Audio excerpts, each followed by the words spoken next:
hampir trauma. Kisah ini dialami Panji di tahun 2016 dan 17 waktu dia sering bolak-balik ke Jogja. Jadi pada saat itu Panji ke Jogja untuk nyupirin ayahnya. Karena kebetulan ayahnya itu orang proyek. Jadi memungkinkan untuk bisa punya banyak proyek di luar daerah. Di akhir tahun 2016, kebetulan ayahnya ini dapat proyek di Jogja. Nah, ayahnya ngajak sekeluarganya buat ngecek ke sana. Yaudah tuh, mereka persiapan kan, karena Jogja kan lumayan jauh, karena Panji ini tinggal di Jakarta. Desember 2016, Panji berangkatlah sama keluarganya ke Jogja. Dia pada saat itu yang pergi adalah ayah, ibu, kakak, adik, dan 2 sepupunya Panji laki-laki. Jadi total yang berangkat ke sana 7 orang. Nah, ayahnya bilang ke Panji "Bang, mungkin setelah ini ayah akan sering minta tolong kamu untuk nyetirin ayah ke Jogja." "Oh iya siap," kata si Panji. Karena pada saat itu Panji kan udah mau masuk akhir semester di kuliahannya. Jadi waktu liburnya Panji jadi lebih banyak lah kasarnya. Di harian mereka berangkat sampai Jogja, mereka malam kan. Jadi tuh mereka langsung mutusin untuk ke penginapan di daerah sana. Nah, besok paginya ayahnya sama Panji ke proyek, keluarga Panji yang lain pergi ke tempat wisata. Di hari itu semua kegiatannya lancar, semua urusannya lancar, urusan proyek lancar. Ya, jadi sebelum zuhur Panji udah selesai tuh, Panji udah selesai sama ayahnya ngurus proyek. Udah setelah itu dia ke tempat wisata sama ayahnya untuk nyusulin keluarganya yang lain. Nah kebetulan hari pertama, hari kedua lancar semuanya. Hari ketiga kakaknya ngide, "Kita pindah tempat penginapan yuk, biar ada suasana baru," kata kakaknya. Yaudah, kata yang lain, "Yaudah boleh tuh." Nah kakaknya nyaranin, "Kita nginep aja yuk di salah satu hotel di Malioboro." "Oh yaudah boleh," kata ayahnya. Udah tuh kakaknya nyari, dapet salah satu hotel di Jalan Malioboro, di jalan utama Malioboro. Sampai di hotel, kakaknya bilang, "Mbak, sesuai request saya ya, kamarnya sebelah-sebelahan biar ada connecting roomnya." "Oh maaf kak, nggak bisa," kata si resepsionis. "Terus gimana?" kata kakaknya kan. "Paling kamarnya depan-depanan, jadi satu view ngadep ke Malioboro, satu view ngadep ke kolam renang." "Oh yaudah deh, nggak apa-apa," kata kakaknya kan. Yaudah tuh mereka naik ke kamar, mereka masuk ke kamar. Ayah, ibu, dan kakaknya Panji kamarnya yang madep ke Malioboro. Panji, adiknya, sama 2 sepupunya kamar yang ngadep kolam renang. Nah udah tuh mereka sampai di hari ketiga, sampai di hotel di dekat Malioboro, di jalan Malioboro. Udah mereka istirahat, malamnya mereka jalan-jalan di sekitaran Malioboro. Udah malam, udah sekitar jam 10, mereka akhirnya pulang kan. Mereka pulang ke hotel. Sampai di hotel, adiknya Panji namanya Agus nih, ngide lah buka jendela, ngomong ke Ikram, sepupunya yang sepantaran. "Ikram, lihat deh, di kolam renang ada yang berenang." Terus si Ikram cuma bilang yang kayak, "Iya ada yang berenang." Panji yang agak ngerasa, "Oh kayaknya aneh ya, malam-malam ada yang berenang." Panji ini anaknya agak lumayan peka lah sama hal-hal mistis. Dia ngomong ke adiknya, "Masa sih dia ada yang berenang?" "Ada bang, tadi adik lihat." Dilihat tuh sama abangnya kan lewat jendela. "Dek, kalau ada yang berenang pasti ada gejolak air dari dalam kolam renang, atau minimal ada yang naiklah ke permukaan. Kok ini nggak ada?" kata si Panji. Tapi si Ikram nyaut, "Sebentar bang, iya ya, kok nggak ada yang naik ke permukaan?" Terus Panji yang emang ngerasa aneh cuman langsung, "Udah deh, langsung aja kamu tidur, tapi sebelumnya ke kamar mandi dulu, wudu sama sikat gigi," kata si Panji, nyuruh kedua adiknya kan. Udah tuh mereka udah selesai bersih, tidur kan, Panji sama adiknya satu ranjang, Ikram sama abangnya si Ivan. Sebelum tidur si Panji ngomong ke Ivan, abangnya si Ikram, "Pan, nanti tolong matiin TV ya biar gelap kamar," kata si Panji. "Oh iya bang, siap," gitu. Udah tuh Panji tidur, Panji sama adiknya, Ikram sama abangnya. Ya sekitar jam 12 lah, jam 1 pagian si Panji kebangun kondisi kamar tuh udah gelap karena TV mati, semuanya lampu mati. Dia cuma dapat cahaya remang dari pintu kamar mandi yang kebuka sedikit. Tapi pas si Panji merhatiin kamar mandi, dia ngelihat ada perempuan tinggi, bajunya putih panjang sama rambutnya panjang, itu lagi berdiri di kamar mandi. Panji ngerasa kayak, "Wah nggak mungkin ada perempuan di kamar ini, cuma ada 4 laki-laki," kata Panji. Dia langsung merem, dia bebacaan aja, dia cuma bisa bebacaan. Dari telinganya dia dengar perempuan itu buka pintu kamar mandi, dibuka, terus jalan. Jadi kan ini ranjang Ikram sama abangnya si Ivan, ini ranjangnya Panji sama Agus kan. Ini kamar mandi.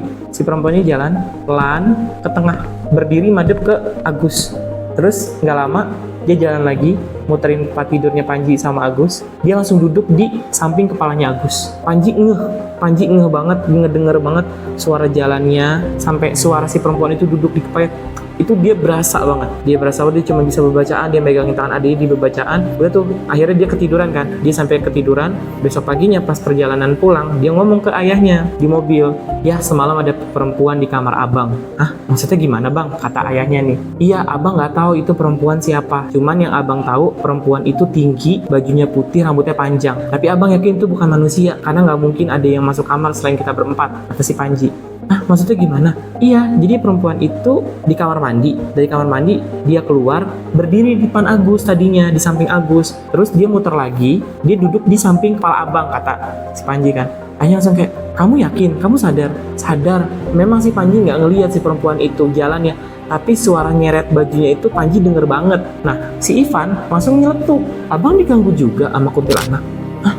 Kuntilanak?" "Iya, semalam tuh Ivan kenapa langsung tidur, itu karena Ivan lagi dengar musik pakai headset. Tiba-tiba ada suara kuntilanak, ketawanya tuh pelan banget. Pelan, ya Ivan copot kan headset Ivan. Nah, Ivan pikir, oh suara TV kali di TV gitu kan. Tapi di TV juga lagi iklan, jadi nggak mungkin lah suara kuntilanak pas iklan. Nah, yaudah dipasang lagi kan, dan pas pasang lagi, suaranya masih ada. Yaudah Ivan langsung buru-buru nyabut headset, langsung tidur kan, langsung matiin HP, langsung tidur. "Ah, lu nggak matiin TV?" kata Panji. "Enggak." "Emang kenapa bang?" "Semalam tuh TV dalam keadaan mati," kata si Panji.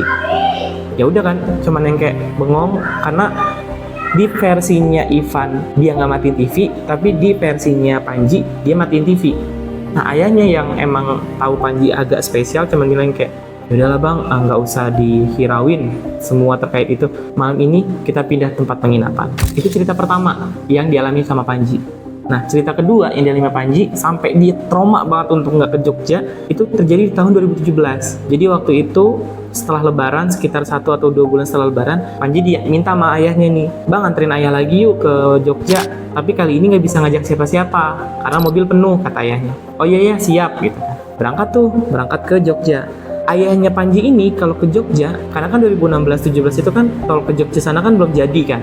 Jadi ayahnya ini selalu lewat jalur selatan, yang otomatis itu lewat Tasikmalaya kan.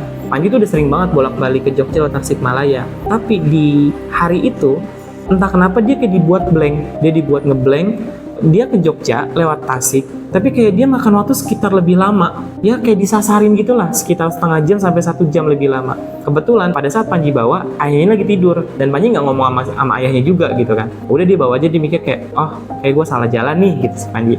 Gue salah jalan, yaudah gue pasang maps. Udah tuh dia ke Jogja aman, di Jogja aman 3 harian dia di Jogja aman, nggak ada gangguan apa-apa. Dia pikir kayak, "Alhamdulillah akhirnya ke Jogja tenang," kata si Panji. Hari keempat pulang kan, hari keempat dia pulang. Pas di jalan pulang lewat Tasik lagi, pas udah sampai Ciamis, jalanan tutup. Dia cuma ngomongin dong kayaknya, "Kok jalanan ditutup ya? Padahal 4 hari yang lalu jalanan aman-aman aja gitu." Ayahnya cuma bilang yang kayak, "Yaudahlah bang, cari jalan tikus aja," kata ayahnya kan. Yaudah tuh, ayahnya pasang maps, Panji tetap bawa mobil kan. Diarahin tuh. Awalnya sih jalanannya masih kota kan. Terus tiba-tiba maps ngarahin ke jalan setapak. Jalan setapak yang kanan kirinya itu sawah. Panji bilang ke ayahnya, "Ya ini bener ya jalanannya?" "Iya bang, bener kok," kata ayahnya. "Udah ikutin aja dulu." Udah. Selesai dari sawah, masuk ke jalur desa. Nah, di jalur desa ini yang udah mulai rancu, kata si Panji.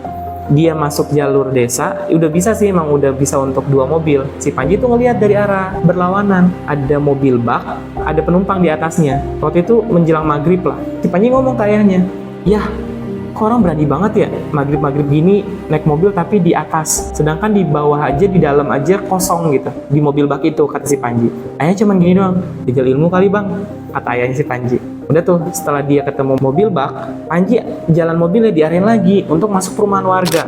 Kata si Panji, "Ya ini bener apa ya mapsnya?" gitu. Dengan santai ayah cuma bilang, "Bener kok bang, dari tadi ayah nggak ngotak-ngatik soalnya, kita ikutin aja dulu." Yaudah tuh si Panji ikutin. Pas dia masuk ke area perumahan warga, itu jalanan itu kan, kalau tadi di sawah itu kan lurus kan, lurus doang, meskipun satu mobil tapi lurus. Nah kalau perumahan warga ini bener-bener tanjakan, perjalanannya itu naik, dia cuma satu mobil doang. Si Panji ngomong ke ayahnya, "Ya yakin nih ya kalau ada kendaraan dari arah seberang gimana gitu, dari arah berlawanan gimana?" "Yaudahlah bang, nggak apa-apa." "Tapi nggak bisa ya." "Udah nggak apa-apa, jalan aja." Udah jalan tuh. jalan, tapi naik kan posisinya, si Panji naik tanjakan. Pas udah selesai dari rumah warga terakhir, itu tiba-tiba jalanannya yang tadinya cuma satu mobil, tiba-tiba kayak makin nyempit, terus yang sebelumnya rumah langsung tiba-tiba hutan, kanan kiri hutan, jurang, tapi masih naik. Ada kali sekitar 10 menit si Panji di dalam hutan itu, si ayahnya cuma ngomong gini doang, "Bang, tolong ngebuka kaca, ayah mau bakar rokok," kata ayahnya.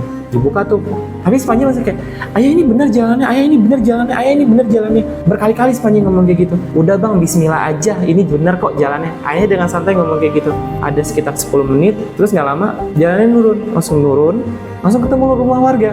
Setelah ketemu rumah warga, nggak lama langsung jalan utama. Udah tuh si Panji yang panik kan. Ayahnya cuma bilang gini, "Kamu tadi kenapa bang di dalam hutan? Kok mukanya pucat banget?" kata ayahnya. Terus si Panji cuma bilang, "Ya, tadi tuh ada genderuwo ya duduk di depan mobil, tapi dia ngalangin abang buat bawa mobil. Makanya abang bilang, ayah ini bener jalanannya, karena pandangan abang kehalang sama badannya dia." Terus ayahnya cuma bilang yang kayak, "Terus kamu lihat apa lagi bang?"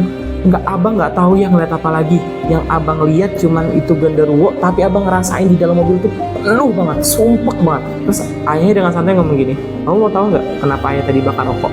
Ayah tadi bakar rokok nggak ayah isep bang. Ayah bakar rokok cuman buat ngusir mereka doang. Untuk yuk jangan ganggu yuk. Karena ayah udah ngerasain banget kayak, waduh kamu ngeliat nih." Maksudnya ayah si Panji ini khawatir karena kemampuan Panji ini agak lain gitu. Dan yang paling mencengangkan adalah pada saat ayahnya ngomong gini, "Kamu enggak tadi pas kamu bilang ada orang duduk di atas mobil bak pas maghrib itu?" "Iya ya." Ternyata kata ayahnya si Panji nih, versi ayahnya Panji, ayahnya itu nggak ngeliat sama sekali. Ayahnya itu nggak ngeliat ada orang duduk di mobil bak itu, tapi si Panji ngeliat. Dan yang lebih parahnya adalah ayahnya juga nggak ngeliat mobil baknya, cuman si Panji yang ngeliat mobil bak itu. Setelah kejadian itu, udah tuh Panji udah nggak pernah lagi mau nganterin ayahnya ke Jogja. Jadi itulah ceritanya Panji yang hampir trauma untuk pergi ke Jogja, salah satu destinasi wisata impian banyak orang di Indonesia. Buat teman-teman yang punya cerita horornya, cerita mistisnya, bisa dikirim ke email ceritamisterybayu@gmail.com.